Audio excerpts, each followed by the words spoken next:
All right, good afternoon. Welcome back to the interview room here at Rocket Arena and the 2025 NCAA Tournament. We're joined now by the Alabama Crimson Tide, 90-81 winners over the Robert Morris Colonials to advance to the second round. Please remember to silence your cell phones as a courtesy to the team members and other media in the room. When you're asked to, please raise your hand to ask a question. We'll bring a microphone to you. We have mic holders on either side. And when you do ask a question, please introduce yourself and your media affiliation. And a reminder that there is no recording of press conferences throughout the NCAA tournament. Coach, congrats on the win. If you wouldn't mind starting us out with an opening statement, we'll then open up to questions for the players. Yeah, I thought Robert Morris played hard. They're a good team. You know, their effort was great. You know, they ended up with 16 offensive rebounds.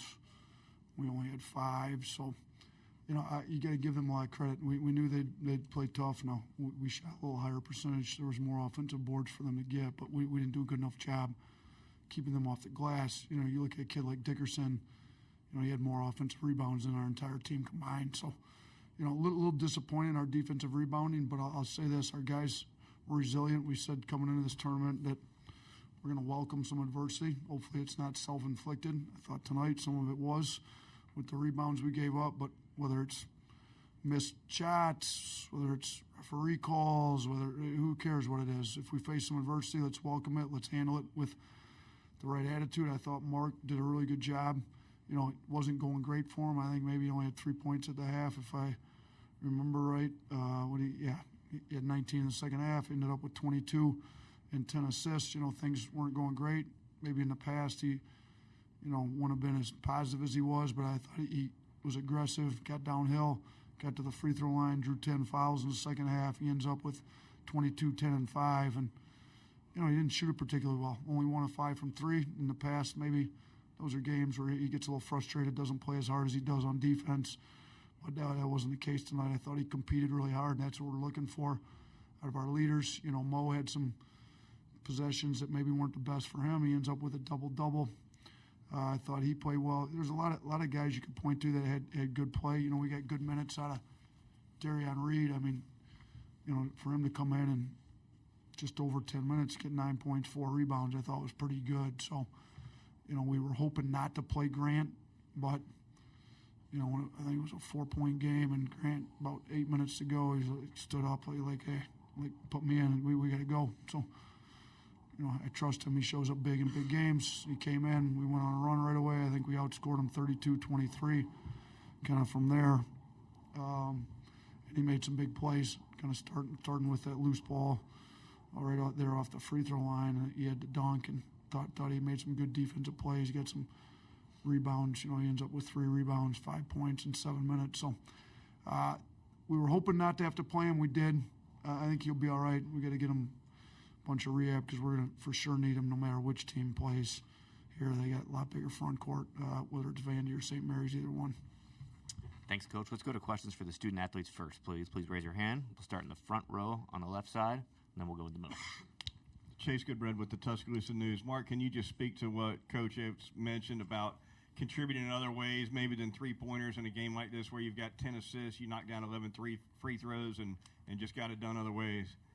Yeah, you know, he always talk about finding ways to win when things are not going well. And first half, things weren't going well, so I just really trusted my teammates, and I was just making the right read. You know, trying to create open shots for my teammates, and then I kept playing the right way, and then the game repaid me back. Katie with Bama Central for Mark or Mo. Just what kind of teammate is Grant? I saw him encouraging y'all throughout the game before he came in, and that he was willing to step in when the game got kind of close there at the end. Mo? Grant, he's a positive teammate. You know, he always uplifts us. You know, he's one of the leaders, one of the seniors on the team. You know, when things not going well, Grant, he always speak up. You know, and that's what we need on this team. Left row, third row here. Joe Rady, Associated Press. Mark and Mo, how much does tournament experience come into play, especially in a first-round game like this where there might be some adversity in the second half? Mark, we'll start with you. Yeah, you know, the game, as it got down the wire, you know, it started getting loud in there, and we know we had a lot of experience of that last year, so I think we showed our composure and resiliency of not getting too high, not getting too low, and we just stayed level-headed throughout the whole game. Mo, you want to add to that? Yeah, we've been here before. We've been in these positions all season and last year. When adversity hits, OC told us, just stick together and stuff. So, we've been here before. So we've seen, we've seen this before. So, yeah. Any other questions for the players before we let them go back to the locker room? Okay, thanks, fellas. Congratulations. We'll continue on with Q&A for Coach Oates. Please raise your hand. We'll start in the second row on the right side.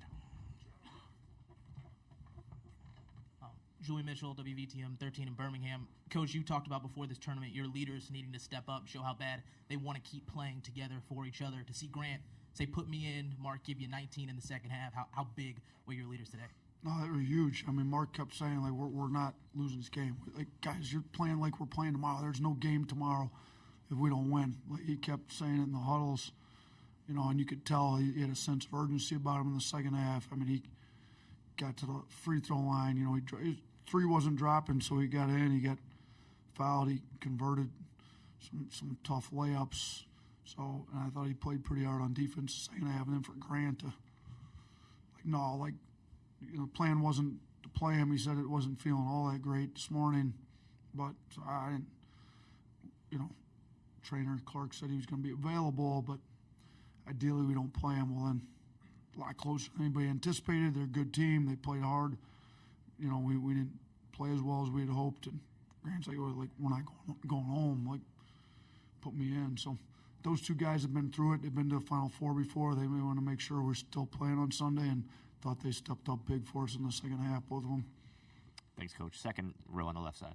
Ashley Bastock, Cleveland.com. Nate, I know you mentioned Dickerson in your opening, and I know yesterday you seemed prepared for him and well aware of what he could do and how he could alter a game. I guess, was he as advertised for you guys, and what do you think was the difference down the stretch despite his output for you guys?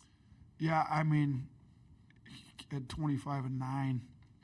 And 6 of those 9 were on the offensive board, so, I mean, he's hard playing, We didn't do a very good job, to be honest with you, keeping him off the glass. He got some downhill drives. He hit the 1-3. I mean, we kind of played him like a 5 and kept our 5 on, so he ended up he was 1 for 8 from 3. But,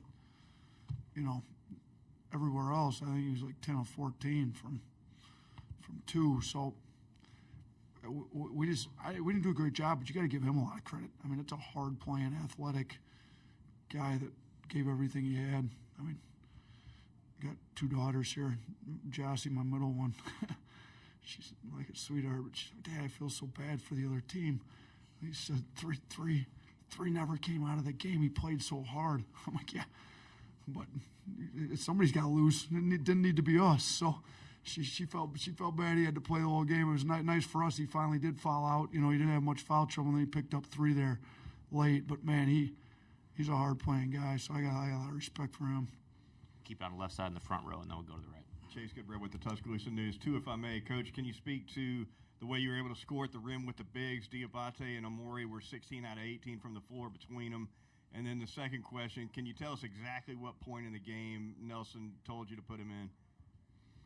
About 2 seconds before he went in, he stood up down there, said, hey, Coach, come on, put me in, I'm ready. I'm like, go. It wasn't going well, and I could see just by that look on his face, you put me in, I'm going to make some stuff happen. So I trust him. Been through a lot of games with him. He's won a lot of games here. So, yeah. And then I thought our front court did a good job converting off the guy. We ended up with 25 assists. It's program record for the NCAA tournament. So, I felt like our pick and roll offense could get the roller behind their ball screen defense. I thought we did a good job of that early. We probably should have stayed in it more. Mark kept just saying, playing more pick and rolls, get more pick and rolls. He did a good job. I thought LeBaron did a good job. LeBaron has 8 assists, no turnovers. Mark has 10 assists. The 2 of them have 18 assists, 3 turnovers combined. That's pretty good out of your 2 starting guards. So, I thought they did a good job finding the bigs. Cliff did a great job finishing. Diabate as usual, does a good job finishing. Both those guys are good finishers, but we needed all those points. So, is more mowing the second half, Cliff in the first half, but we needed both of them to play big for us. Back to the front row. Hey, 81 to Bama Central. And Nate, you talked in your opening about how they had 16 offensive boards compared to y'all's 5. Just what are the bigs, the guards, everyone going to need to do on the glass moving forward if y'all are going to have success in the tournament? I mean, Vanderbilt plays hard. We played them before. They can get there and cause problems. And St. Mary's is huge in the interior. Like we got to be better. I mean, I'm going through circling everybody on the front court that had 0 boards. Like, and there's, I got 4 guys that play the 4 and 5 for the most part that came up with a 0 tonight. Like that's not good enough. We got to do better. And then on the other end, we got box out. Like, we got to go hit somebody when a shot goes up and go get it. I mean, this is stuff we've been stressing and we're more than capable of when we played some of the best rebounding teams in the country. Houston, Texas A&M, Mississippi State's been traditionally great on the glass. We've out-rebounded them. So we keep saying it. It's like when we know we need to do it, we do it at a high level. Why? We tried to stress we need to do it tonight. We got out-rebounded by Robert Morris. So, these guys got to step up every game because if we continue to let this happen, we won't be playing for too much longer. Second row, coach, on the right side.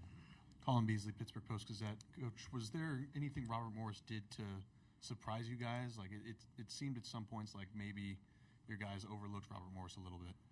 I mean, I would hope our guys are mature enough not to overlook him, but I do agree with you that based on the energy, when the game got tight in the second half and the energy previous to that, it wasn't quite the same. And I think maybe jumping on them early, getting up 10 right out of the gate, maybe they thought it was going to be easy. You try to tell them. I mean, I try to explain to them. I was in the MAC for 6 years. We went to 4 tournaments when I was there, 3 as a head coach. Like, I told them what our mentality was. Like, they got nothing to lose. Like, they're out there playing with house money, if you will. Like they're playing free. They're letting it go. They're having fun. Like we can't let a team and we're a better team. We know that. Obviously, we're 2 seed, they're 15, but better teams don't always win if they don't play harder than the other team. So we told them that. I think Mark got a sense of urgency about him. Shoot, they took the lead on us in the second half. I mean, with about 7 to go or whatever it was. So, you got to give them a lot of credit. I mean, we tried to tell our guys how good this team is and what, there's 15 speed 2s, not just once or twice, multiple times, 16s that beat 1s now. It's, we got to come ready to go. I guess the good thing is there won't be anybody ranked lower than a 10, I don't think, moving forward. And all these guys, I mean, St. Mary's a really good team. We've already played Vandy. They played in the SEC, best conference in the country this year. So I hope we don't overlook anybody. I'm disappointed with the effort at times.